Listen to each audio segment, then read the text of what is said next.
여러분 16억 이슬람권 나라에서 선교팀으로 가든 주재원으로 가든 새벽부터 갑자기 시끄럽습니다. 시끄러운 소리에 갑자기 잠을 깨기 마련입니다. 확성기로 외치는 소리가 모든 거주지에 울려 퍼집니다. 이를 파자르 아잔이라고 부릅니다. 이게 번역하면 기도 호출이라는 뜻이에요. 기도 호출. 먼저 신앙 고백을 하고 알라후 아크바르 이러면서 이제 신앙 고백 먼저 하고 기도하러 오세요라고 외친다고 합니다. 그 다음에 나오는 그 소리가 기도하러 오세요 그거고, 거기에 새벽 아잔에는 또 뭐가 나오냐면 기도는 잠보다 더 낫습니다. 이걸 이제 확성기로 외친대요. 기도는 잠보다 더 낫습니다. 새벽 기도 오라는 소리죠. 사원으로 나와 기도하라라는 소리가 온 나라에 울려 퍼지는 겁니다. 이 진기한 장면은 이교도들이 얼마나 자기 신을 존중히 여기는지 가늠해 볼 수 있는 것입니다. 공항에 있는 기도실은 크리스찬들을 위한 것이 아닙니다. 크리스찬들 쓰라고 해도 안 갑니다. 무슬림들이 가서 기도를 합니다. 무슬림들은 차를 타고 가다가도 시간이 되면 깨끗한 곳 그리고 정해진 방향을 향해 샬라트 의식을 행합니다. 새벽에만 하는 게 아니라 하루에 5번 정해진 기도 순서대로 5번 하는 거예요. 그냥 새벽 기도 했다고 끝나는 게 아니라 하루에 5번 기도하는 5번. 구란의 가르침대로 무슬림들은 알라에 대한 신앙 고백, 매일 하루 5번 예배, 구제, 라마단 금식, 성지 순례, 돼지고기 술을 먹지 않아요. 밤 문화가 없습니다. 말레이시아에 또 거기도 무슬림 국가인데 밤에 얼마나 깨끗한지 몰라요. 아주 깔끔해요. 물론 이교도들의 종교적인 열심은 죄의 변형이며 그 종교적 열심이 확실한 구원을 보장한다는 이교도적 신앙에서 어떻게 보면 구원에서 제외될 것 같은 두려움에서 나온 것뿐입니다. 그렇게 폄하할 수 있어요. 충분히. 그럼에도 불구하고 자기가 믿는 신 알라를 존중히 여기는 태도 자체를 부인할 수는 없다. 저들은 두렵기 때문이야. 그렇게 그 카테고리로 그냥 끝내기에는 너무 존중히 여긴단 말이에요. 이들과 비교하면 우리 크리스천들은 자유롭습니다. 우리는 죄에서 자유케, 우리는 십자가의 은혜로 죄에서 자유케 돼서 자유한 하나님의 자녀가 돼서 그런 무슬림적인 율법주의적인 행동을 배격을 합니다. 오히려 그걸 멸리합니다. 그러나 하나 찜찜한 게 있어요. 복음 안에서 누리는 자유 너무 좋아요.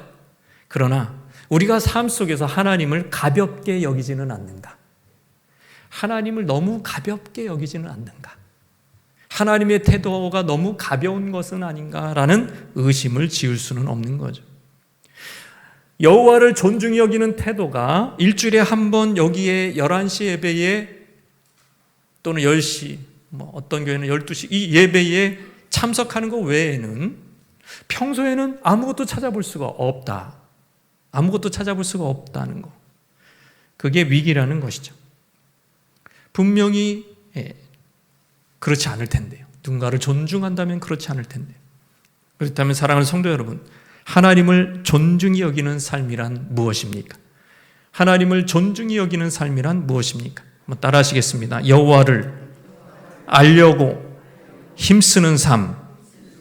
여호와를 알려고 힘쓰는 삶. 이 존중은요, 알면서 나오는 거예요. 존중의 태도는 그 사람이 누군가, 어떤 사람인가 알면 존중이 확 바뀌는 거죠. 그래서 아주 그냥 미국에서 대표적인 굉장한 막 수백 쪽씩 버는 CEO를 잘 못 알아보고 막 이렇게 함부로 대했다가 그 사람이 누군지 아니까 깜짝 놀랍니다. 태도가 바뀝니다. 결국에는 존중은 알면서 나오는 겁니다. 사무엘상 2장 12절입니다. 엘리의 아들들은 행실이 나빠 여호와를 알지 못하더라 그랬습니다. 오늘 본문은 왕정 시대로 넘어가기 전 사사기 시대 끝자락에 있었던 제사장 엘리의 말년에 대한 이야기입니다. 하나님의 언약의 불충한 가정이 어떻게 망하는가? 여러분, 하나님을 안 섬겨서 망하는 것이 아니라 잘못 섬겨서 망하는 것입니다. 나이 많은 엘리의 뒤를 이어서 두 아들 홈니와 비느하스도 여호와를 섬기는 제사장 직분을 수행했습니다. 엘리를 도와 대제사장 엘리를 돕는 부제사장이었어요. 이들은 모세 율법대로 제물을 가져가지 않았어요. 가슴에 있는 고기를 가져가지 않고 새 갈고기로 찍어서 걸리는 거 가져오는 거예요. 그것도 싫어. 삶았기 때문에 기름이 빠져버렸어. 아니야, 삶기 전에 가져와라 이거. 그러면은 예배자가 못 주겠다는 거예요. 그럼 억지로 내가 뺏을 거다. 권력이 있었어요. 이게 왜 가능했냐? 이들은 단지 영적인 제사장만이 아니었습니다. 영적인 제사장이었다면 감히 그 직분밖에 없었다면 감히 이런 짓을 할 수 없었을 것입니다. 사무엘상 4장 18절에 보면 그가 이스라엘의 사사가 된 지 40년이라. 엘리는 사실상 이스라엘을 다스리는 사사였습니다. 그리고 제사장이었습니다. 그러니까 지금 우리식으로 얘기하면 이 사법의 최우두머리, 그러니까 대법원장이면서 행정의 수반이면서 그러면서 영적으로 교회의 교황 같은 그런 존재인 거예요. 대단하죠. 다 되는 겁니다, 여러분. 세 가지가. 그런 엘리의 아들들이었기 때문에 억지로 재물을 뺏을 수 있는 권력이 있었던 거죠. 이 망나니 아들들은 행실이 나쁜 자요 하나님을 모르는 자들이었습니다.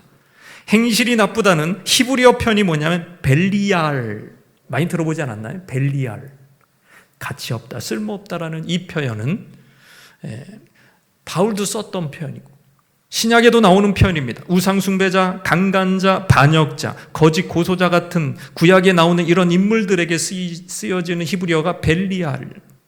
이 두 아들은 회막문에서 잡일을 돕던 여인들과 동침했습니다. 요즘식으로 말하면 위력에 의한 강간이었습니다. 간음. 아마도 이 여인들은 회막에서 섬기는 것을 자원한 나실인이었을 것입니다. 여인들과 동침한 장소가 하나님을 예배하는 성전이었다는 것, 성막이었다는 것. 이것은 단순히 성적인 범죄를 넘어서 여호와를 무시하고 조롱하는 태도였습니다. 결국에는 엘리의 가장 큰 실책은 자녀들이 여호와를 모른다는 것. 두 번째는 그런 모르는 그 자녀들을 권력의 최고 그 자리에 연임을, 이게 위임을 시켰다라는 것. 이게 이제 잘못된 거죠. 이 두 제사장의 행실이 극히 나쁜 이유가 뭘까? 오늘 읽은 말씀에 답이 나와 있습니다. 엘리의 아들들은 행실이 나빠 여호와를 알지 못하더라. 행실이 나쁘고 여호와를 알지 못했다. 여호와를 모르는 자, 여호와를 알지 못한다는 것.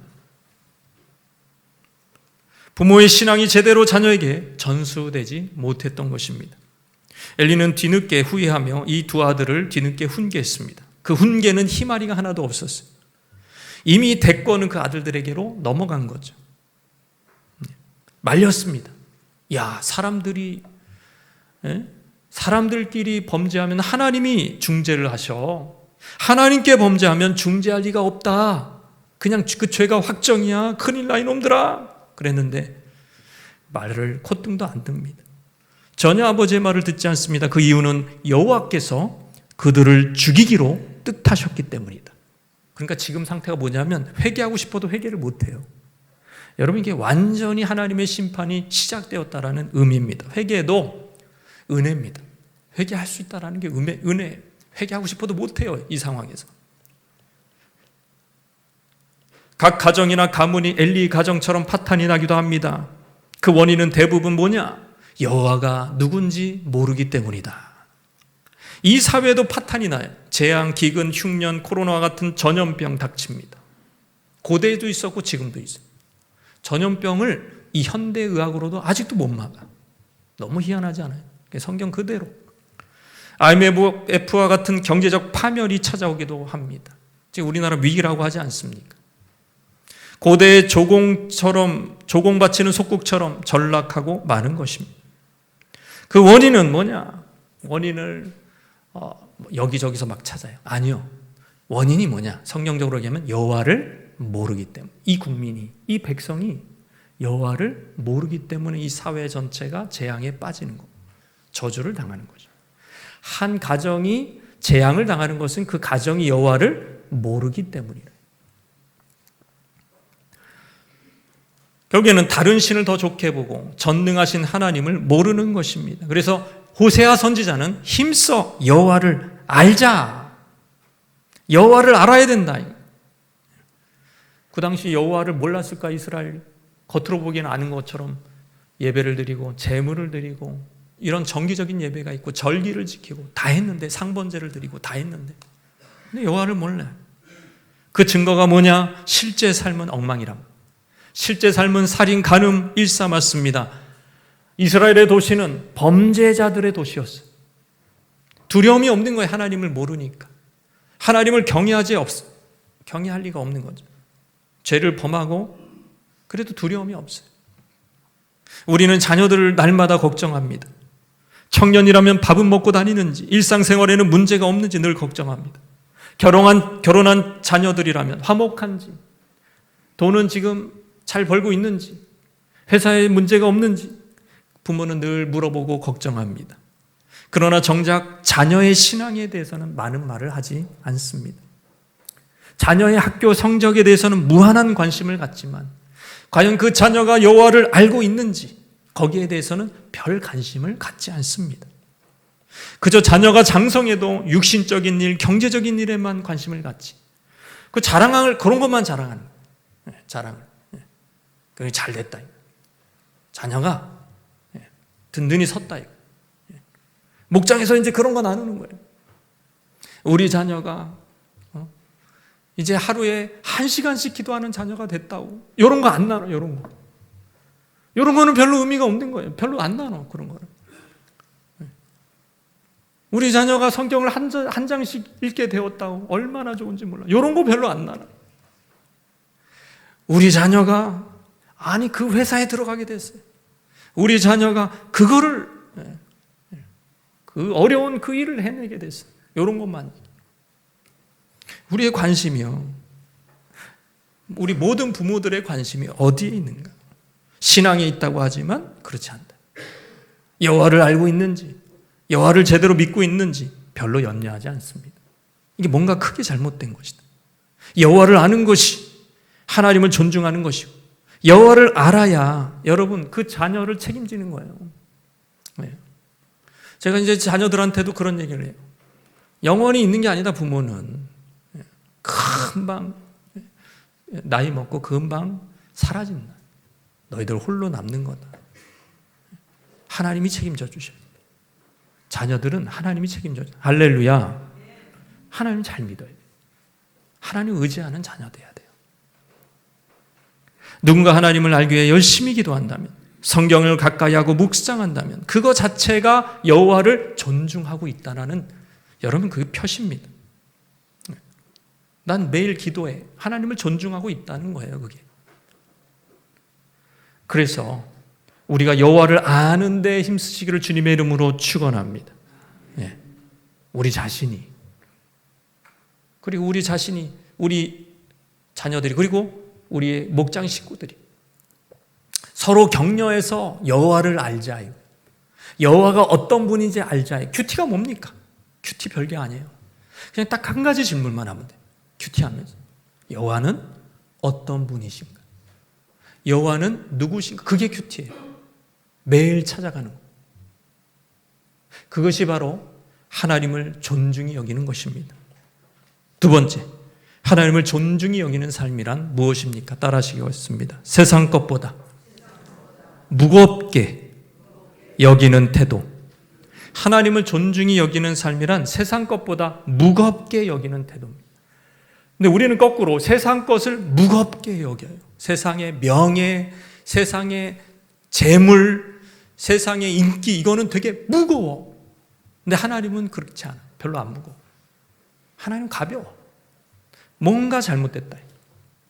하나님을 존중히 여기는 삶이란 세상 것보다 하나님을 무겁게 여기는 태도다. 그러니까 세상 것을 전혀 중요하지 않다는 얘기가 아닙니다. 세상 것은 하나도 안 중요하다 그런 얘기가 아닙니다. 그죠? 비교를 얘기합니다. 비교급을. 오늘날 하나님의 사람이 제사장 엘리에게 찾아와 그와 그의 가문에 대한 심판을 예언했습니다. 사무엘상 2장 29절에서 30절 말씀입니다. 너희는 어찌하여 내가 크게요 내 처소에서 명령한 내 재물과 예물을 밟으며 내 아들들을 나보다 더 중히 여겨 내 백성 이스라엘이 드리는 가장 좋은 것으로 너희들을 살찌게 하느냐? 그러므로 이스라엘 하나님 나 여호와가 말하노라. 내가 전에 내 집과 내 조상의 집이 내 앞에 영원히 행하리라 하였으나 이제 나 여호와가 말하노니 결단코 그렇게 하지 아니하리라. 나를 존중히 여기는 자를 내가 존중히 여기고 나를 멸시하는 자를 내가 경멸하리라. 따라해봅시다. 나를 존중히 여기는 자를 내가 존중히 여기고 나를 멸시하는 자를 내가 경멸하리라. 구약에서 제가 제일 좋아하는 구절 중에 하나예요. 이 말씀이 하나님을 존중히 여기는 자를 존중히 여기겠고 하나님을 멸시하는 자를 멸시하리라. 여러분, 이 말씀 얼마나 귀한 말씀인지 아십니까? 여기서 존중히 여기다, 히브리어 카베드입니다. 단순해요. 무겁다. 따라합시다. 무겁다. 그러니까 무겁게 여기는 겁니다. 이 용어가 내 부모를 공경하라 할 때 똑같은 용어입니다. 공경하라가 뭡니까? 효도하라 뭐 그런 의미도 있지만 그냥 히브리어 그 원문 그대로 하면 무겁게 여기라는, 부모를 무겁게 여겨. 부모의 말이 무거워. 그거는 지킬 수밖에 없는 거죠. 부모의 말이 무거워. 또 한번 생각할 수밖에 없는 거죠. 가벼워. 친구의 말처럼 가벼워. 그러면은 귀뚱으로 듣고 한 귀로 듣고 한 귀로 흘리는 겁니다. 무겁게 여기는 것, 그것이 바로 존중이라 이거예요. 존중이라 이거. 여러분은 우리가 개나 고양이를 굉장히 이뻐해요. 근데 늘 집에 가서 밥 먹을 때 개 눈치를 봅니까, 우리가? 개를 무겁게 여깁니까? 개가 막 어느 날 짖어요. 개님, 왜 짖으십니까? 이유가 무엇입니까? 라고 물어봅니까? 이뻐는 하지만 그거는 동급이 아니라는 거예요. 인간과 동급이 될 수가 없어요. 그러니까 가볍게 여기는 거예요. 아무리 개를 키우고 아무리 고양이 뭐 자기 좋아한다 그래도 가볍게 여기는 거예요. 먹을 건 주죠. 그러나 사람만큼 무겁게 여기지는 않습니다. 사람들도 차이가 있는 거예요. 대제사장 엘리나 자녀들이 중히 여긴 존재는 하나님이 아니었습니다. 엘리의 아들들은 육신의 정욕을 더 좋아해서 기름진 곤기를 뺏거나 수종드는 여인과 음란죄를 짓는 정욕적인 인간이었어요. 그건 뭐냐 하면 그 행실을 보여주는 게 뭐예요? 뭘 좋아한다? 뭘 중히 여긴다? 쾌락을 중히 여긴다. 정욕을 중히 여긴다. 엘리는 어떻습니까? 늙은 엘리는 아들들이 뺏어온 기름진 고기를 함께 만나게 먹었어요. 먹다 보니 몸이 비둔해졌습니다. 그 집안에 영향력이 하나도 없었어요. 그것도 하나님을 섬긴 게 아니었어요. 엘리는 아들들의 종이었고 아들들은 정욕의 종이었던 것입니다. 무엇을 중요하게 여기느냐? 여러분, 세상 것도 중요합니다. 물질도 중요합니다. 맛있는 음식도 중요합니다. 안락한 집이 꼭 필요합니다. 필요한 돈이 필요하지 않다는 얘기가 아니에요. 그러나 이런 세상 것들이 하나님보다 더 중요한 자리를, 윗자리를, 중심 자리를 차지하게 될 때 우리의 영성에 거기서부터 문제가 생긴답니다. 여러분, 영성은 되게 간단해요. 내가 영성이 있는지 없는지, 영성이 있으려면 막 장로님 돼야 되고 막 목사님 돼야 되고 그런 게 아니에요. 영성이 어디서 나오는지 아십니까? 뭐가 더 중요하냐? 여러분, 세상 것이 하나님보다 더 중요하면 영성이 없는 거예요. 하나님이 세상 것보다 더 중요하면 그 사람은 뭔 일을 하든 영성이 있는 분입니다. 할렐루야. 깊은 영성이 있는 거예요. 그분이 사회적 지위가 어떻든 경제력이 없든 상관없이 깊은 영성이 있는 분입니다. 세상 것이 하나님보다 윗자리 차지하게 되면 영성에 문제가 생기는 거죠. 하나님을 중요하게 여깁니까, 여러분? 여러분, 우리 청년들이, 선남 선녀들이 이제 막 재밌게 모여요. 그러면서 어떤 남자 청년이 알바를 해서 밥을 사고 싶었어요. 밥을 사게 될 때 한 턱 내겠다는 거예요. 그때 그 청년이 마음에 이렇게 찍어둔 자매가 있어. 좋아하는 자매가 있어. 이제 그 자매가 이렇게 뭐 먹을까 했는데 그 자매가 샐러드를 먹고 싶다는 거예요. 근데 자기가 좋아하지도 않는 그런저런 애들이 짜장면을 먹고 싶대요. 그러면 결론은 뭘 먹을까요? 결론은 뭘 먹겠냐고. 짜장면 먹을까요? 짜장면. 어떻게 돼? 내가 돈 내는데 그 샐러드 먹는 거예요. 누가 중요한 거예요? 누가 중요한 거예요? 내가 좋아하는 사람한테 잘 보이는 게 중요한 거예요. 직장 회의에도 막 의견이 충돌돼요. 제가 이렇게 보니까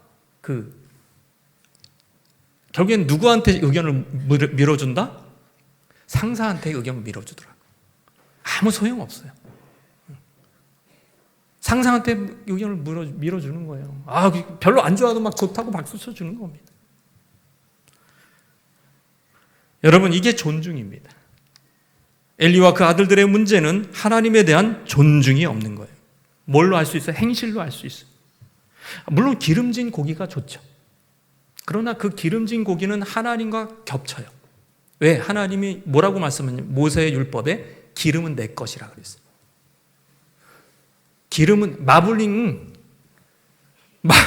마블링에 나오는 기름 뚝뚝 떨어지는 그 기름은 내 거래요. 하나님이 이미 그렇게 정해놨어요. 겹쳐요. 그러면은 하나님을 존중한다면 내가 포기해야 되는. 그죠? 수종도는 여인 아무리 미스코리아라 해도 하나님이 금하셨어요. 포기해야 돼요. 마음을 두면 안 돼요. 이게 하나님을 존중히 여기는 삶입니다. 근데 엘리는 자기 마음대로 권력이 있으니까 3권을 다 가지고 있어요. 그 아들들이에요. 그 자기 마음대로 하는 거예요. 하고 싶은 대로 하는 거예요. 그러니까 그 사람이 어떤 사람인 줄 알려면 권력을 줘보면 안다고 그러잖아요. 권력을 줘보면 안다. 자기 정욕을 따라가는 거예요. 이것이 바로 엘리가 망한 것입니다. 하나님보다, 세상 것보다 하나님을 더 중시했으면 이런 일이 일어났겠습니까? 사람에 대한 태도가 사람에 대한 경중을 나타내듯이 보이지 않는 하나님을 의식하는 태도가 하나님에 대한 존중을 그대로 드러낸다. 신약 성경에서 누가 구원을 받았습니까? 그냥 청년 예수예요. 보이는 얼굴이 청년입니다. 30살 먹은 청년이라고. 그러나 어떤 사람은 어떤 맹인은 보세요. 다윗의 후손이여 나를 불쌍히 여기소서 이런 말을 하잖아요. 그게 무슨 뜻입니까? 왕이라는 거예요. 지금 예수님을 왕으로 메시아로 대접을 해주잖아요. 그 예수님이 어떻게 해요? 그대로 돌려줍니다. 대접을 해줘요. 눈 떠라요. 백부장의 간청을 보십시오. 예수님 한 말씀으로만 집에도 우리 집 느추예요. 그 느추하게 생긴 부자인데 집 되게 좋지. 오지 말래요. 그런 수고를 하지 말래요. 그냥 한 말씀만 하시옵소서. 여러분, 예수님을 하나님 같은 분으로 모신 겁니다. 혈루증 앓는 여인을 보십시오. 옷자락만 만져도 내 병이 낫겠나이다. 이게 그냥 믿음으로 그냥 이렇게 얘기할 수 있지만 더 중요한 것은 예수님을 어마어마한 분으로, 하나님 같은 분으로 하나님으로 모신 거예요. 그렇게 대우를 한 겁니다.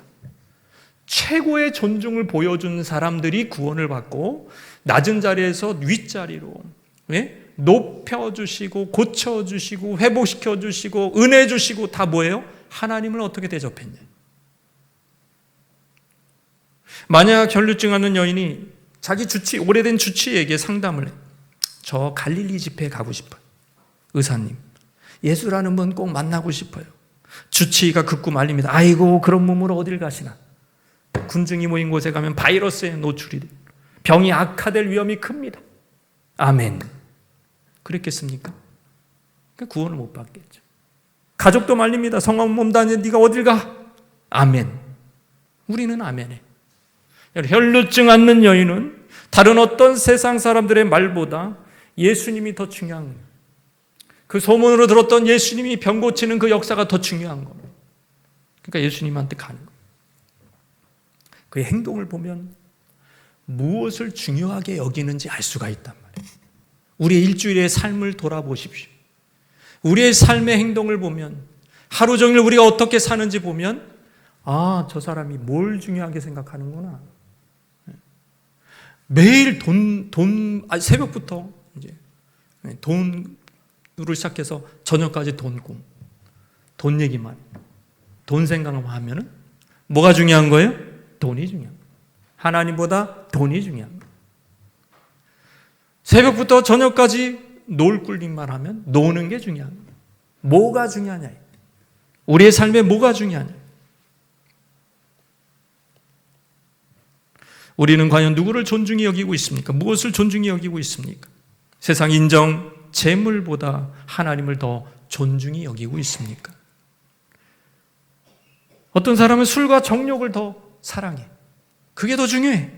눈 감으면 술집. 눈 감으면 여자가 왔다 갔다 해. 여러분, 이 세상에 특별한 것이 있다. 소중한 것이 있다. 이 세상에 뭔가 있을 거야, 여러분. 결론은 뭘까요? 허망함. 허전할 겁니다. 공허할 겁니다. 아무것도 없어요.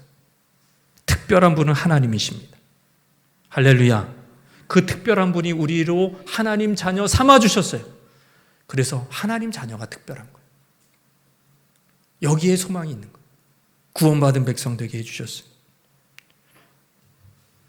크리스천들의 민낯은 그러나 저 이교도들보다, 무슬림보다 하나님을 더 무겁게 여기지 못한다는 것입니다. 세상이 더 무거워. 세상이 더 가치 있는 것 같아. 세상의 인기, 명예, 돈, 세상의 쾌락이 더 무거워서 종일 그것만 묵상한다.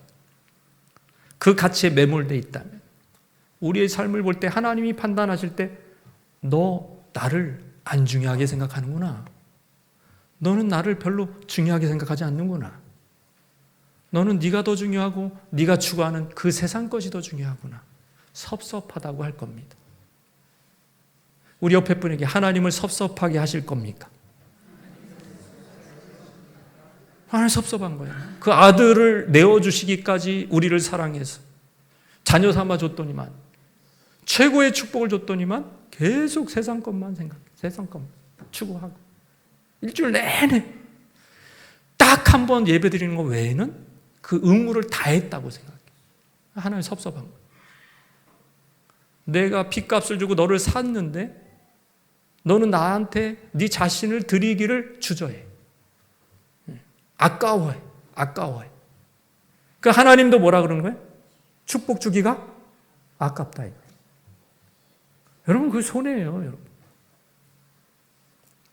하나님을 존중히 여기는 삶. 따라해봅시다. 언약의 진심인 삶입니다. 그 얘기가 그 얘기 같지만 여기에 집중해야 되는, 결국 우리는 언약에 집중하면 하나님이 나를 알아주시고 순종하면 하나님이 우리를 축복하신다는 얘기입니다. 사무엘상 2장 30절 35절 말씀 읽겠습니다. 그러므로 이스라엘 하나님 나 여호와가 말하노라. 내가 전에 내 집과 내 조상의 집이 내 앞에 영원히 행하리라 하였으나 이제 나 여호와가 말하노니 결단코 그렇게 하지 아니하리라. 내가 나를 위하여 충실한 제사장을 일으키리니 그 사람은 내 마음 내 뜻대로 행할 것이라. 내가 그를 위하여 견고한 집을 세우리니 그가 나의 기름 부음을 받은 자 앞에서 영구히 행하리라. 무슨 뜻입니까? 엘리 가문에게 약속한 언약이 깨졌다는 거예요. 영원한 언약을 깨트리시고 충실한 다른 제사장을 세우시겠다는 겁니다. 엘리, 너에게 약속한 언약 파기할 거야. 이렇게 얘기한 거예요. 여러분, 엘리 가문의 뿌리인 아론에게 약속하신 제사장 언약이 영원한 언약이거든요. 요 언약이 깨졌구나. 엘리 때문에 아론에게 주신 그 언약이, 제사장 언약이 깨졌구나. 이렇게 우리가 볼 수가 있습니다. 그러나 사실은 엘리 가문만 삭제하시겠다는 뜻입니다. 왜냐하면 엘리 대신 세운 충실한 제사장이 누구냐면 임시로 사무엘이 맞지만 결국에는 사독 가문으로 갑니다. 사독이 누구냐면 여러분 아론의 적통 후계자 엘르아셀의 후손들이에요. 그러니까 이 얘기는 영원한 제사장이 아론의 후계에게서 나온다는 언약이 깨진 것이 아니고 누구의 언약이 깨진 거예요? 그 언약의 축복을 누리고 있던 엘리만 삭제한 거예요. 엘리만 핀셋으로 징계당한 거예요. 구약적 용어로는 저주입니다. 사실 막 저주하고 징계하고 막 구별하는 그런 논의가 있는데 그건 사실 의미가 없어요. 저주고 징계고 그게 그거예요, 사실. 사실상 아론에 대한 하나님의 영원한 언약은 깨트리지 않으면서 오직 불량한 엘리 제사장 가문만 깨진 겁니다. 엘리와 그 자녀들은 고귀한 언약을 깨트리고 발로 짓밟았고 하나님의 제사, 하나님의 예배를 업신 여기고 하나님의 재물을 가지고 그렇게 도둑질을 하고, 그래서 언약적 축복을 깨겠다, 삭제시키겠다, 하나님이 선지자를 통해서, 하나님의 사람을 통해서 말씀하신 것입니다. 400년 동안 지속된 언약적 축복을 엘리가 계승했는데 결국 자신들의 무서운 죄 때문에 언약의 축복에서 쫓겨난 거예요. 누구만? 엘리만. 엘리 가문만 쫓겨난 거예요. 하나님은 전혀 손해보는 분이 아닙니다. 우리는 착각을 해요. 내가 순종하지 않고, 내가 뭐 하나님 앞에 열심히 하지 않고, 그러면 하나님이 손해죠. 하나님 손해보시는 분이 아니에요. 교회가 순종하지 않으면 교회를 아예 바꿔버려요. 하나님이 쓰시는 촛대를 옮겨버려요. 여러분, 무서운 얘기입니다. 쓰임 받을 때 감사한 줄 알고 기쁨으로 즐겁게 헌신하시기를 바랍니다. 내가 아니면 안 돼, 그런 거 없어요. 아유, 하나님이 또 나한테 부담을 주네. 놀고 싶은데, 더 먹고 싶은데, 더 세상 것 하고 싶은데, 하나님이 그래 하지 마, 이렇게 되는 거예요. 내가 충실한 제사장을 세웠어, 이렇게 되는 거예요. 누구 손해? 이 축복에서 제외되는 게 누구 손해? 사무엘상 2장 32절에 34절 33절 이스라엘에게 모든 복을 내리는 중에, 제가 읽겠습니다. 이 본문은 이스라엘의 모든 복을 내리는 중에 너는 내 처소에 환난을 볼 것이요 내 집에 영원토록 노인이 없을 것이며. 여러분, 이스라엘을 다 저주한다는 게 아니에요. 이스라엘에는 복을 내려. 너는 네 처소에서 환난을 볼 것이다. 너만 그렇게 될 것이다. 제가 나름 고등학교를 좋은 데 다녔어요. 명문. 그때 제가 되게 서러웠어요. 나하고 상관이 없어. 고등학교가 좋아가지고 막 명문대를 막 엄청 보내고 나와 상관이 없어. 내가 잘해야 돼, 공부를. 이해되십니까? 고등학교를 좋은 데 다니는 건 축복이죠. 명문이에요, 그쪽에서. 원래 명문이에요. 선배들은 뭐 대단한 선배들이 있대. 근데 우리와 상관이 없어. 선생님은 그런 걸 요구해, 막. 우리 학교가 대단하다. 너희들이 그런 식으로 하면 안 된다. 나와 상관이 없어. 그 수준이 안 돼. 여러분, 그런 똑같은 겁니다. 언약적 축복에 우리가 합석을 했죠. 그걸 승차를 했어요. 그 언약에 묻어가면서 축복을 받으려면 충성해야 됩니다. 엘리 제사장과 그 아들들처럼 불충하고 언약적인, 여러분 그렇게 막대 먹었잖아요. 지금 음란하고 죄짓고 훔치고 제외되는 거예요. 누구만? 그 사람만. 새 언약의 백성도 마찬가지입니다. 이스라엘에 대한 언약은 건재하지만, 아론의 언약도 보존되지만 엘리의 집안에서만 저주의 말씀이 선포됐고, 그 확실한 표징으로 홈리와 비느하스가 한날에 죽으리라. 그래서 한날에 죽었어요, 전쟁에서. 이 언약적 저주는 다 성취되었습니다. 하나님은 어제나 오늘이나 지금도 언약적으로 행동하십니다. 그 얘기는 우리가 언약적 특징을 잊지 말아야 된다. 하나님의 자녀, 새 언약의 백성, 예수 그리스도의 보혈로 죄사함 받고 새 언약을 맺은 백성이 되었습니다. 일방적인 구원을 베푸신 후에 하나님이 다 언약을 맺으셨다는 것이 구약에서 검증되었듯이 선구원, 따라서 선구원, 후언약. 그러니까 그 언약은 축복과 징계의 언약인 거예요. 구원과 관련된 언약이 아닌 거예요, 사실은. 축복을 주시려고, 언약에 충성하면 축복을 주시려고 주신, 언약에 불충하면 구원에 합당한 백성으로서 돌아오라고 징계를 하기 위한 언약이랍니다. 그래서 구원이 먼저 있고 언약이 나중에 따라오는 겁니다. 노아를 먼저 구원하시고 언약을 나중에 맺으신 겁니다. 예수님이 제자들을 먼저 부르시고 택하신 후에 언약을 나중에 베풀어 주신 것처럼 우리도 마찬가지라는 거예요. 언약에 참여한 우리들은, 새 언약에 참여한 우리들은 언제나 엘리를 생각해야 돼요. 사무엘을 생각해야 돼요. 언약적 축복의 핀셋으로 그대로 가는 거예요. 여러분, 핀셋입니다. 부모가 그랬다고 무임승차할 수가 없어요. 부모가 경외한다고. 자녀는, 지금 엘리는 하나님 그래도 경외하는 부분이 아예 없는 부분이 아니에요. 왜? 사무엘을 키웠기 때문에. 그러니까 자기 자식들은 엉망이 됐지만 또 한 자식이 있어요. 사무엘을 누가 키운 거예요? 엘리가 키웠어요. 근데 사무엘은 엘리의 다른 부분의 영성을 그대로 거기서 또 전수를 받아요. 엘리도 하나님의 음성 들었던 사람. 가르쳐줘요. 그 개인만, 하나님께 불순종하는 그 개인만 핀셋으로 징계를 당한다. 여러분, 이것이 무서운 얘기예요. 그냥 안일하게 신앙생활하면 안 된단 말이에요. 내 아내가, 어떤 남편 보면 내 아내가 열심히 기도해요. 목사님 걱정하지 마세요. 제가 막 걱정하면, 목사님 그런 걱정하지 마세요. 제 아내가 교회 열심히 다니는 권사입니다. 그렇게 얘기해요.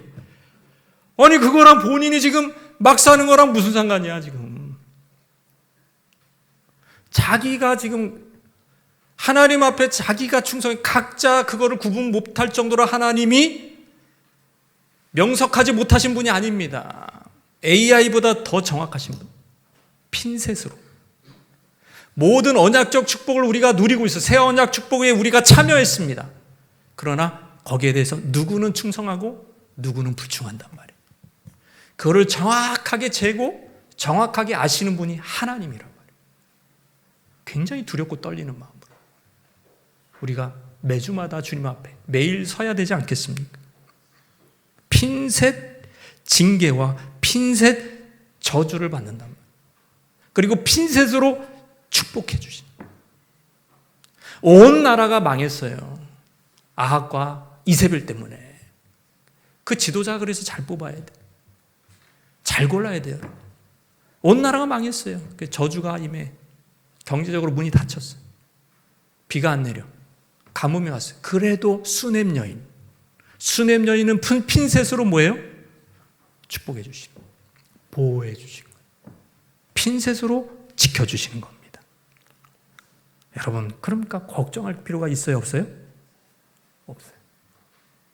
다 망하게 생겼는데 나 어떡하죠? 두려워할 필요가 없어요. 누구만 바라보면 되는 거예요? 하나님만 바라보면. 우리 각자가 하나님만 붙들면 되는 거예요. 하나님만 의지하면 되는 거예요.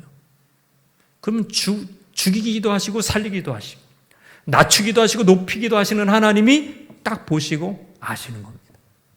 얘는 언약에 충성하는, 언약의 진심이 나이구나. 내가 지켜주리라.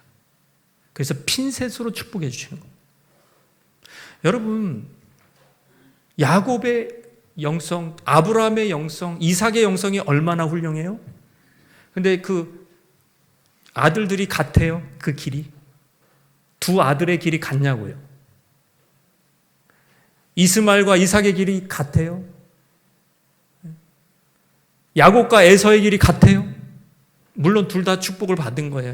이스마엘도 축복을 받고 또 에서도 축복을 받기는 받았어요. 그러나 뭐가 달라요? 하나님을 중요하게 여기는 게 다르죠. 끝이 달라져요. 끝이 달라요. 핀셋입니다. 우리가 착각을 하면 안 돼요. 물론 예수님이 흘리신 피로 우리는 죄사함 받고 새 생명 얻었습니다. 새 언약의 백성이 되었습니다. 모든 언약의 축복 선상에 서게 된 것입니다. 그때는 기회를 놓치지 마라. 축복받을 수 있는 기회가 지금 우리에게 주어진 거예요. 새 언약의 백성이 됐다는 것은 축복받을 수 있는 기회가 널려 있다는 거예요. 하나님을 세상보다 중요시 여기면 하나님 축복해 주신다. 어떤 사람은 말씀에 순종하는 것이 손해라고 얘기합니다. 하나님께 충성하는 것이 손해라고. 아까워. 그 시간과 돈과 헌금하고 시간을 들이고 하나님 앞에 그런 거 되게 아까워. 아까워. 이거 버리는 거 아니야? 여러분, 전능하신 하나님이 그거를 나를 존중히 여긴다고 여기시고 절대로 손해보지 않게 하십니다. 무한히 축복해 주시는 줄 믿으시기 바랍니다. 그 기회를 잡으세요, 여러분. 그 기회가 성경을 보면 보이지 않습니까? 나는 너무 늙어서 힘이 없어서 내가 할 게 없어요. 그러면 중보기도를 촘촘히 교회 주일학교부터 해서 이름을 명단을 달라 그래. 그냥 저한테 교육자한테 명단을 달라 그래가지고 중보기도 하십니다. 촘촘히. 하나님의 축복입니다, 여러분. 하나님을 존중히 여기는 자, 그래서 그 인생에서 죄짓지 않으려고 몸부림치는 자, 하나님의 뜻과 뭔가 지금 나의 뜻이 이렇게 상충이 될 때 그것을 꺾기 위해서 기도하는 자, 늘 상충이 돼요. 그러니까 기도의 자리에 나가지 못하는 사람은 정욕적으로 산다는 것을 반증하는 거예요. 기도하지 않는다는 것은 내가 한마디로 내 뜻대로 내 정욕대로 산다는 것을 입증하는 겁니다. 왜? 인간은 늘 하나님의 뜻에 반역하는 어떤 죄성이 있어요. 그게 쉽게 안 꺾여져요. 쉽게 복종이 안 돼. 그래서 기도하는 거예요, 여러분. 기도하면서 복종시키는 겁니다. 물욕, 명예욕, 정욕, 수많은 자기 욕심이 있단 말이에요. 높아지고자 하는 욕심이 십자가에 매달려야 돼요. 그게 어디서 일어나요? 기도하는 데서 일어나요. 기도하는 데서. 그래서 다스리는 자가 기도하는 자면 평안합니다. 그 나라의 지도자가 됐든 집의 가장이 됐든 교회가 됐든 기도하는 게 제일 중요한 거예요. 목장이 됐든 기도하면 평안한 거예요. 주님의 뜻이 뭘까? 하나님을 어떻게 하면 기쁘시게 할까? 밤낮 고민하고 그분을 존중히 여기는, 무겁게 여기는 저와 여러분 되시기를 주님의 이름으로 축원합니다.